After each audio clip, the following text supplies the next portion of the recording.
Bloodstock with Oracle, and I have with me Jake, Reese, Chief, Connor, Jason. Fantastic. How has your Bloodstock experience been so far? Have you loved it? Absolutely unreal, like so good. Yeah. best festival I've been to so far. I think just the whole community sort of feeling behind it is just unreal, like, and then we're sort of nervous obviously before we went on because we hadn't played a stage as big as that. As soon as we walked out and people were into it, even before playing a note, it just calms your nerves straight away. It was really good fun. You got a good crowd as well. Yeah, it was really cool. When you were on there. Yeah, everyone seemed quite into it. When you have a bigger crowd, like, you know, it just makes you feel far better. Like, Good interaction, great crowd as well. Really into it, just immerse themselves into the energy, and it's great. Yeah. So when did it sort of sink in that you were playing? First note. As late as that. I think for me, I was fine before this morning. We wandered in and seen the first band on the New Blood stage, The Brood. And at that point, I was like, "Fuck! Oh shit! We have to play. Shit! Okay, can I go home?" No, not really. But that's when it sunk in for me. Sort of, because on the lead up to it, I suppose it's just sort of excitement, and you're sort of like, this will be a great laugh, and then the realization sort of dawns on you. I actually have to play something. On stage in front of people. Backstage, just like, great. Shit, okay. Serious faces now. Yeah, awesome. I'm glad you had a good time. So what was it like winning Metal to the Masses?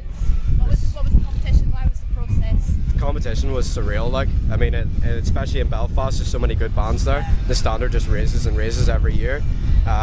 So many different people saying different bands were going to win it, so I wouldn't have liked to have been Simon Hall on the night. But yeah, it's just class. It's a really good experience, and then whenever you get announced, like, it's just the feeling that you still, I don't know about you guys, like, I still can't feel that it was real, that he called it out. Over and over again, but it takes a lot of time. There's a lot of build up, and you have to drive towards winning the competition, and it obviously spans over a good couple of weeks, even a couple of months, and it is quite nerve-wracking. It takes a lot of your time as a band, but came out the other end. So I think I've watched the video of being announced maybe 20, 30 times. Like, just to get that feeling back again. It must be did we actually? Oh yeah, okay. It wasn't a dream. Yeah, that's exactly it. Yeah. Well, I mean, like, as you say, like the scene where you guys are is just unreal. Yeah, like over the last 5 years, I just don't know what's happened, but some amazing bands, like, just out of nowhere. Unreal. So I can imagine the competition being really tight. So did you have any inkling at any point where you thought, actually we might win this, or was it just sort of total shock? I think we knew that we were working hard enough to, but we knew that other bands were as well. But I think once we played on the night, it wasn't that we thought we were going to win it. We just knew that we played the best we could, and if we didn't get it, then there was no hard feelings about it. So I think that's probably my point of view on it anyway. So some great bands in the final, like Kato's, Curse of the Sun, Lockhorns as well. Who else in the finals? Death of Salesman and Thunderwolf, wasn't it? Yeah, they're amazing. There's a lot of competition there in the final, but it's great though. there's lots of competition. It's very close, I think, at times too. Like, you know, but I don't think it was an easy decision for Simon. No, definitely wasn't an easy I don't think it ever decision, is really, like, you know. I couldn't have called it, like. Congratulations again. Thank you so much. Fantastic. Well deserved. So do you see yourselves I wrote this like 2 weeks ago, I've just read that, such a shit question, but I will say it anyway. So do you see yourselves as oracles of the Irish metal underground? That's a pretty good analogy of it there, like, Called Oracle, so go for that one, like, we can just foresee what's going to happen, do you know what I mean? People come to us for guidance. The next 10 years you'll be spinning in there. All up roads and shit. We'll just start a wee studio where people come, you know, ask us questions and shit. We altered. We might not know the answer, but we'll tell them bullshit anyway. It'll be fine. Okay. So do you feel like the band lineup has finally settled down now? Or are you all kind of into the groove with everything? Because I know that you've had a change of drummers, haven't you? Yeah, a few times. Quite a few members. I joined about a year and a half ago, so I'm pretty comfortable, like. So I don't see myself going anytime soon, or ever. I'm sure they're happy with that. Well, I've just played Bloodstock, you know. It must be going all right. Yeah, exactly. There's only a couple of people I want to get rid of. Him. I just get a backing track and go on myself, you know. It'll be fine. So you felt like you've really gelled, and this is where you want to be, and this is the sound that you want. This is the lineup. This is the official lineup. It's not going to change. It's confidence boost thing that we needed as well. It's bad run with drummers, like, so it's up to Reese. The thing is, though, like, finding good drummers is a fucking nightmare. Yeah, they're like, Tell me about it. Yeah, they are. We're still looking, but you know, I don't know if you know anybody. One day you might find one, you never know. Send that out loud, man.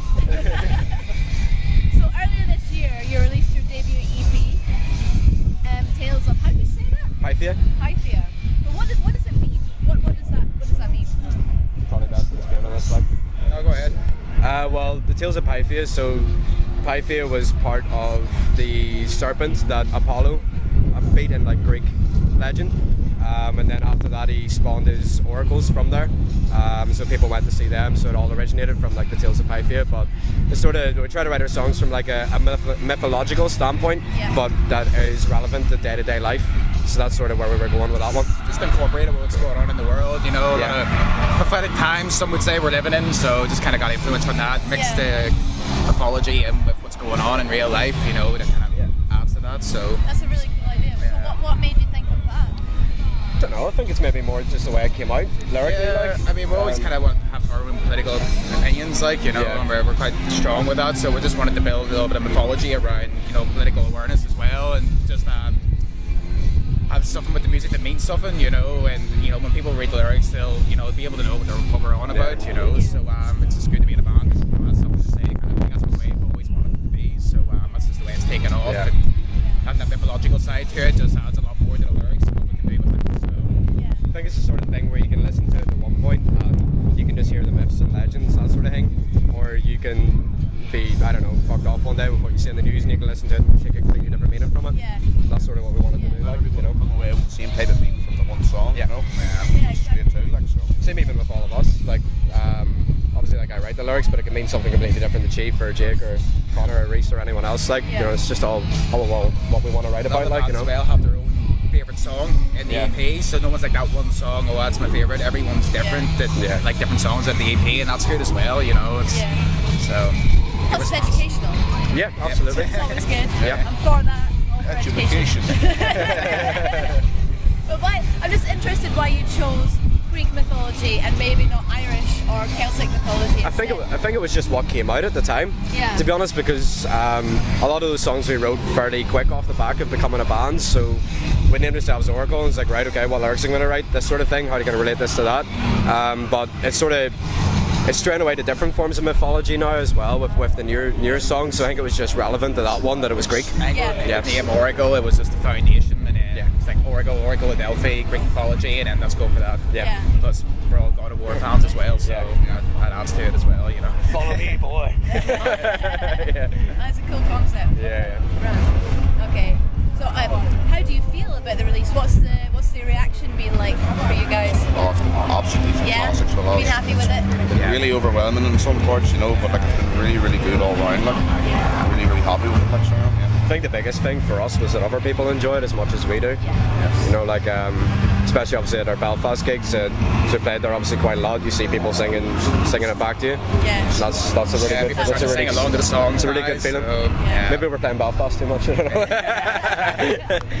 But yeah, no, it's been really, really good. Like, but I think we're just we're really excited now just to finish writing the album and get that out there as well. Yeah. Again, we get that into the stratosphere. Yeah. So, what should we be looking out from you guys in the future? I hear there'll be a debut album being released early next year. That's the plan. Yeah. That's the plan. We're about halfway through writing it, but we've had a lot of focus on the Metal to the Masses and obviously this as well and getting ready for this. So once we get back home, we only have a few gigs sort of lined up between now and sort of December time. So finish writing that, hopefully get it out there maybe, I don't know, February, March next year, just as an estimate. Like, but that's what we're going to try and aim for. Like, but we're definitely going to have more singles out before that as well. Oh, cool. The plan is just to sort of build it up with a couple of singles to sort of build hype about it. I don't know. So yeah. A lot of bands are doing it at the moment to sort of get the momentum going. Yeah. It's in the past you would release an album and then you tour the album, whereas now lots of people are doing singles. Yeah. And releasing singles and then doing the album. I think that's sort of the plan. We've seen other bands that are doing better and stuff doing that as well, rather than just releasing it and then it's sort of dead in a week. Do you know what I mean? Obviously it's not the case always, but I think that's what we want to do. So yeah. So do you have a particular process when it comes to writing? Does one particular person have an idea and you all go around that idea, or how does it work really? It starts off with the riffs. Build up on a couple of riffs, have Jason side by side. He has an accumulation of lyrics and a big lyric book, so he just says what fits in and then he just goes with the riff, and then you're good at constructing your lyrics, like, so he has a way about him. He has a way about him. And that's how it happens. So the songs are built around a particular riff, and then does that riff change when once you all get together and you're like, no, that shit, change it? Most of the time, yeah. Most of the time it'll be Connor or Jake that come in with a riff, or more or less a whole song, sometimes half a song, and it'll be like, right, I like this bit, don't like that bit, like we fit it together, or sometimes other riffs will come in as well. So sometimes we'll have it out, not to get in the octagon, you know, and fight it out and see who wins the best riff. You know? Toe to toe. Sometimes it's the only way. Yeah, exactly. We're never going to agree otherwise. Yeah, that's it. Yeah. Or, so, is there... Oh, sorry. No, you're right. I was just going to say, or you're like Connor, where you wait till the song's finished, and they go, I don't like that. Yeah. Everyone's got I have been guilty of that. Everything's done, everything's structured. Nah, it's shite. But it's better to say it before it's released. Thank you. Than after. Yes, thank you. Yeah. So is there a particular studio that you guys use for recording? Yeah, Josh Robinson, he's in... he uses the Bearcat studio in Belfast, but he's not related to Bearcat, if that makes sense. They just sort of share the same studio, but he's doing most of the bands in Belfast and a lot of them down south now as well. He's just really, really fucking good. Like, can't recommend him enough. Like, very relaxed. That's what you want. Yeah. But who are you looking forward to seeing at the festival, and who have you seen already that you've loved? Gojira. Yeah. Oh, Jesus Christ. Like, At the gates for me. Yes. Really looking forward to Alien Weaponry as well. It's going to be a big shout. Like, anyone else? Believe from within. I've been the highlights so far. I'd say that'll be a top. They were sick. They were fucking unreal. Like so tight. Like. Did anyone see Priest? Yes, Priest. About 30 seconds. seen a few songs. They were so good. They were so good. All about the vibrato. I like my sugar. Like it's not my cup of tea. Yeah. So. See, I'm the opposite. I'm more Priest than Meshuggah. Meshuggah should just cover Priest albums. That's what's happening. Well, where do you stand on the Painkiller debate? Death version or the Priest version? Death. Definitely. I agree. Not anybody else does, but I do. It's like, I love Priest, but you know, it's definitely, I'm just hyping it, but yeah, it's exactly right. Okay, and what message would you like to send to your fans that saw you here at Bloodstock today? Thank you so fucking much. Every single one of you that came out, that was the best gig that we've ever done. The people who didn't know us, just amazing to see that turnout. Like, it was very overwhelming, and for the people who didn't know us, so much respect for that. It's just amazing.